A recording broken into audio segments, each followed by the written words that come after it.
Hi, so today we're going to talk about three ebooks.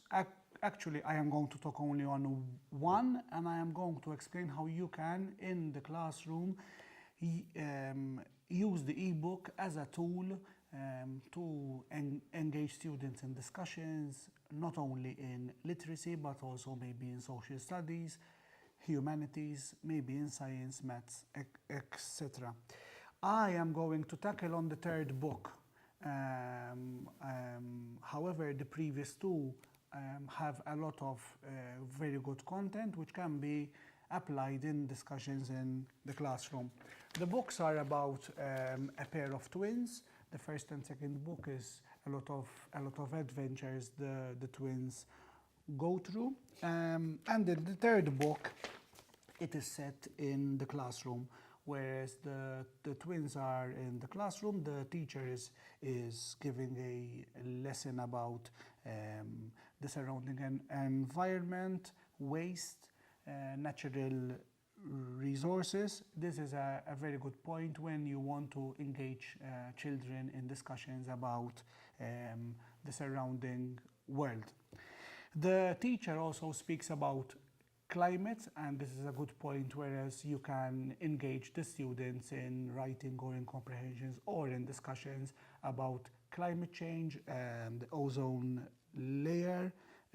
Maybe you can also discuss the difference between desert, which is cold and hot, temperature extremes. Why are some places getting colder and others getting hotter? We can also discuss with the children how can we, as children, as adults, as members of the community, help in closing the gap, in making this problem smaller.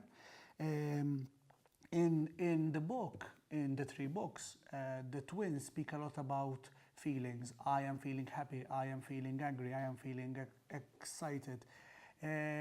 This is a very good point when you want to engage children in discussions about how we feel, why do we feel so, and why isn't it good to keep the feelings to yourself, but to share them.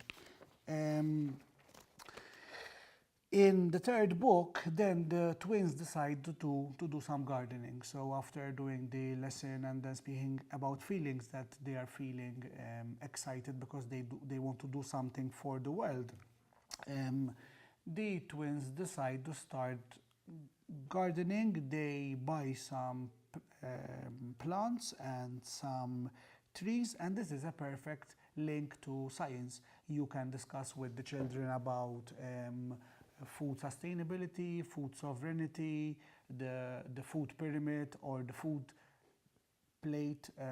Maybe you can discuss also with children about having a balanced intake of protein, of fats, of carbohydrates. So we can also speak about how food gives us energy, and maybe also we can link it to some problems when it comes to eating junk food or food which is not exactly healthy.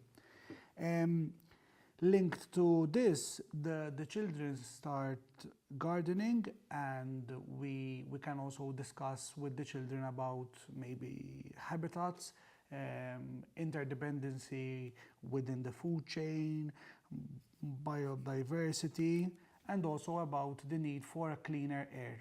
So how can we do, as children, how can we, with small doings, with small changes, with small tweaks to our everyday doings, how can we help in making the air cleaner, helping in getting more sustainability?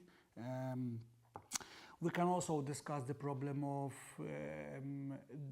deforestation and small ways how can we battle this. Linked to the cleaner air, we can also link it to science. So our human system, how do we take in air, inhale the need for cleaner air because of more trees. The children also speak about animals. So there is very much linked to science. We can discuss animal kingdoms, different life cycles of plants and of animals, and the difference. We can also speak about the cleanups.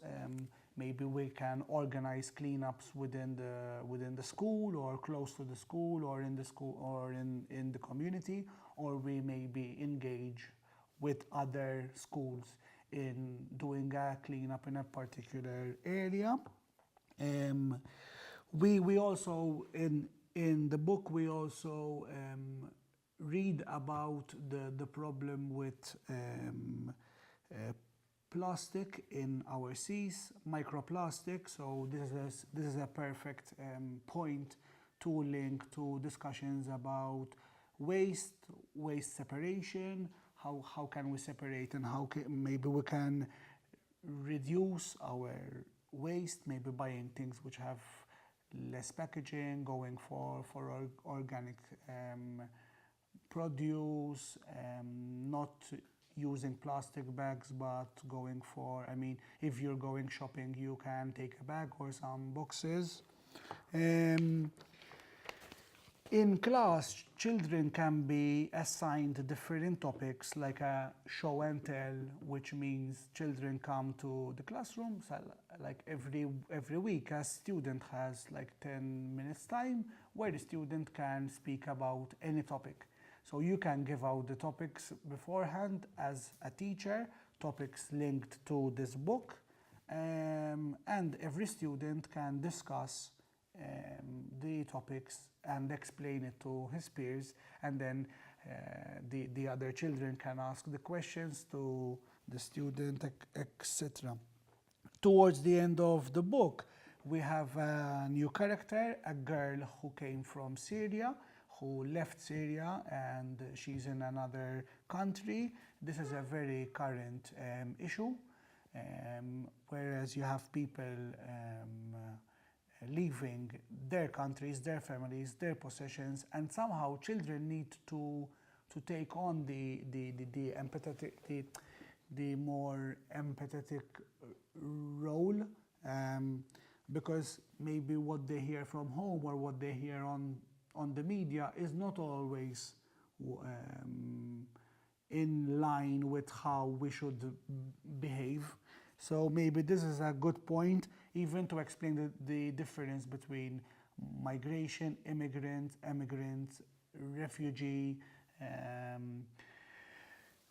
maybe even asylum seekers. So this is a very good discussion for children in the primary, in the older primary grades to engage in.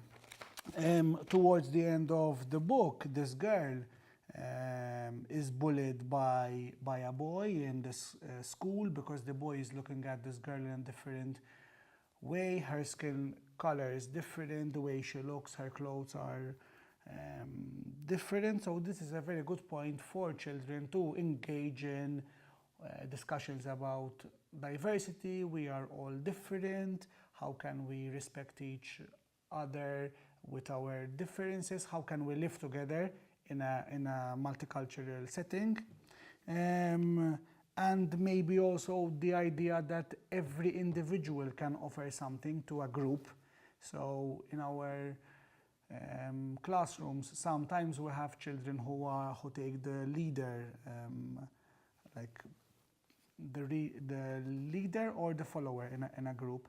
And maybe we can discuss this also and try to find the good traits in every student in our school class. This was an example of how you can use this book in the classroom together as a top-up to the curriculum, so in line with the syllabi. I suggest you look for the other two books. It's an e-book, it's also an MP3 on the link on the screen. Thank you so much.